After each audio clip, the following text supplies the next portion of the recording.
You're most welcome friends. I am Bani and you are hearing मेरी Phasak. Phasak mean से गपशप बातचीत। तो हम अपने रोजमर्रा के जीवन में तमाम तरह की फसक अपने परिचितों के साथ करते हैं। फसक कई तरह की हो सकती है। राजनीति की फसक, खेल जगत की फसक, अपराध जगत की फसक, शिक्षा के बारे में फसक। फसक तो फसक है। अनंत फसक हो सकती है, असीमित फसक होती है। फसक करते करते सुबह से शाम हो जाती है। बचपन से जवानी और जवानी से बुढ़ापा आ जाता है और एक दिन लगता है हम बूढ़े हो चुके हैं और अचानक ऊपर वाले का बुलावा आ जाता है और फंसक मारते मारते पूरी जीवन यात्रा समाप्त हो जाती है। तो फंसक लेकर के दुनिया चल रही है और फंसक के बल पर ही लोग खा रहे हैं। तो भाई एक फंसक मैं आपके साथ शेयर करना चाहूंगा। वो फंसक ये है कि राजस्थान के भीलवाड़ा में एक एसडीएम साहब ने पेट्रोल कर्मचारियों पर अपने पद का रौब दिखाया। आप इस वीडियो को देखिए, आपको पूरी तरह घटना समझ में आ जाएगी।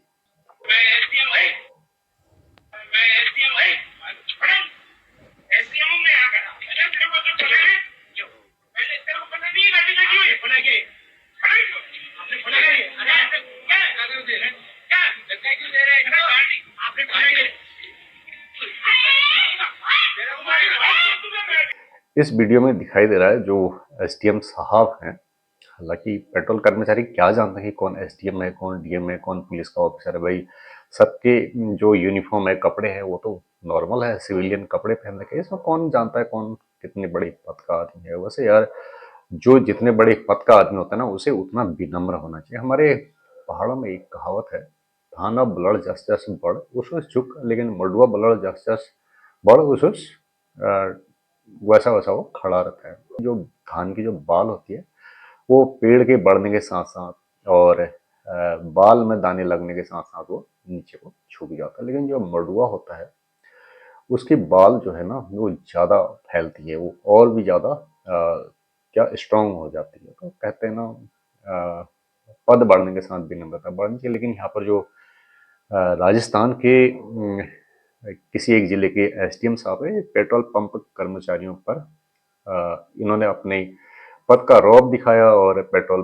भरने वाले कर्मचारियों को थप्पड़ मार दिया। और उसके बाद भाई पढ़े लिखे हैं, ऊंचे पद पर हैं, इन्होंने अपने पद का दुरुपयोग किया और पेट्रोल पंप कर्मचारियों के खिलाफ एक रिपोर्ट भी लिखा दी और पुलिस ने तीनों पेट्रोल कर्मचारियों को गिरफ्तार कर लिया। अब उनके साथ हो सकता है वहां पर थोड़ा सा ज्यादती भी हुई होगी, लेकिन जो ये पेट्रोल कर्मचारी है इनकी ओर से कोई शिकायत पुलिस के पास नहीं पहुंची है। अन्यथा जो एसडीएम साहब हैं उनके खिलाफ भी कार्रवाई होगी। तो ये मामला है 21 अक्टूबर। 21 अक्टूबर को शाम को करीब 3 बजे इन्होंने ये किसी पेट्रोल पंप पर पहुंचे। इन्होंने पेट्रोल भरने के लिए अपनी कार पेट्रोल पंप पर लगा दी और जरा भी तकलीफ नहीं उठाई कि ये कार का बोनेट खोलें और पेट्रोल भरने के लिए जो स्लॉट होता है उसको खोलें।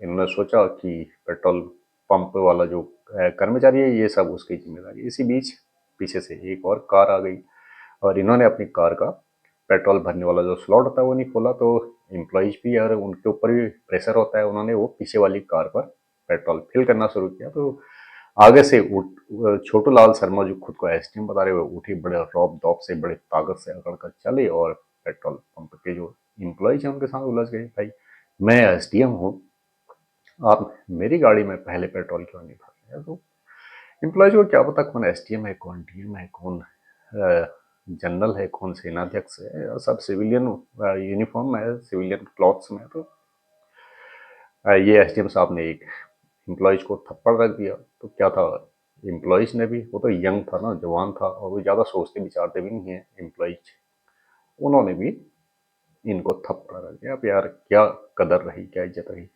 एसडीएम साहब एक पेट्रोल पंप के एम्प्लॉयज के हाथ मार खा रहे हैं। उसके बाद खबर आ रही है कि इन्होंने अपनी पत्नी के द्वारा उन पेट्रोल पंप पे एम्प्लॉयज के खिलाफ एफआईआर कराई और उन तीनों को पुलिस गिरफ्तार करके ले गई।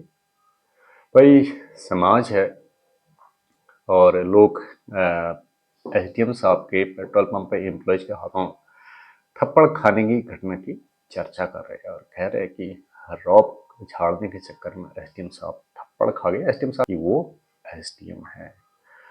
तो हमारे समाज में लोगों को अपने पद का रौब दूसरों पर नहीं झाड़ना चाहिए।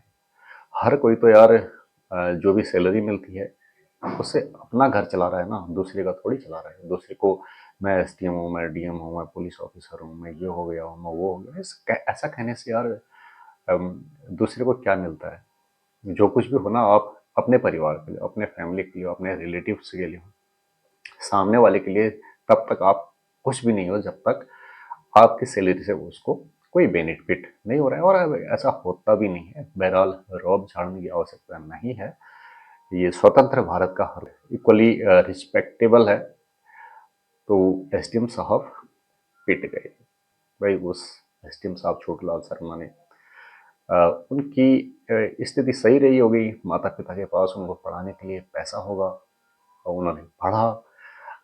अन्यथा जो गरीब के बच्चे हैं ना, वो भी काफ़ी होशियार होते हैं, लेकिन उनको बैकअप सपोर्ट नहीं होता है, बैक सपोर्ट नहीं होता है, वो कहाँ से पढ़ेंगे?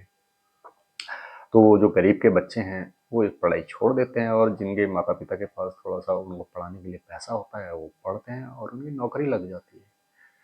अन्यथा ये जो पेट्रोल पंप पर जो युवा पेट्रोल भर रहा है ना, अगर इसकी भी आर्थिक स्थिति सही होती, ये एसडीएम साहब से भी ऊंचे पद पर जा सकता था। लेकिन एसडीएम साहब ऐसा कहाँ सोचते हैं? We should respect each other. We are living in a free India. SDM साहब की कहानी यही समाप्त करते हैं। नमस्कार।